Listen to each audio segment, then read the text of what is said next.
l'éros, l'amour de Dieu pour l'homme, comme nous l'avons dit précédemment, est en même temps totalement agapé. Non seulement parce qu'il est donné absolument gratuitement, sans aucun mérite préalable, mais encore parce qu'il est un amour qui pardonne. C'est surtout le prophète Osée qui nous montre la dimension de l'agapé dans l'amour de Dieu pour l'homme, qui dépasse de beaucoup l'aspect de la gratuité. Israël a commis l'adultère et il a rompu l'alliance. Dieu devrait le juger et le répudier. C'est précisément là que se révèle cependant que Dieu est Dieu et non pas homme. Comment t'abandonnerai-je, Éphraïm? Te livrerai-je, Israël? Mon cœur se retourne contre moi et le regret me consume. Je n'agirai pas selon l'ardeur de ma colère. Je ne détruirai plus Israël car je suis Dieu et non pas homme. Au milieu de vous, je suis le Dieu saint. Osée 11, 8, 9. L'amour passionné de Dieu pour son peuple, pour l'homme, est en même temps un amour qui pardonne. Il est si grand qu'il retourne Dieu contre lui-même, son amour contre sa justice. Le chrétien voit déjà poindre là, de manière voilée, le mystère de la croix. Dieu aime tellement l'homme qu'en se faisant homme lui-même, il le suit jusqu'à la mort. Et il réconcilie de cette manière justice et amour.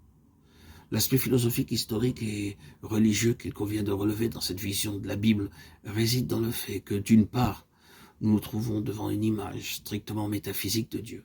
Dieu est en absolu la source originaire de tout être.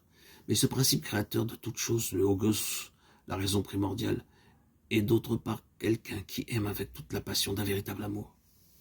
De la sorte, l'éros est ennobli au plus haut point, mais en même temps, il est ainsi purifié jusqu'à se fondre avec l'agapé.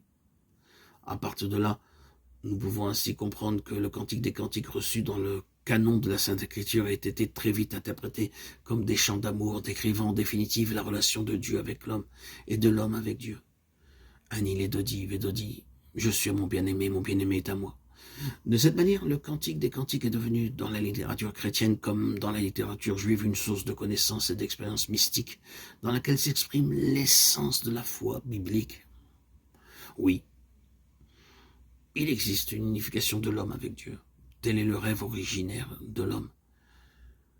Mais cette unification ne consiste pas à se fondre l'un dans l'autre, à se dissoudre dans l'océan anonyme du divin.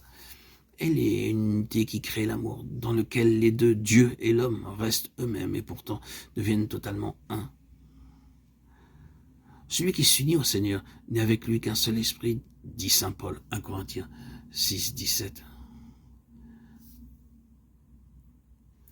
L'homme vivant dans la fidélité au Dieu unique fera alors lui-même l'expérience d'être celui qui est aimé de Dieu, et il découvrira la joie, dans la vérité, dans la justice. Cette joie en Dieu, qui devient alors son bonheur essentiel.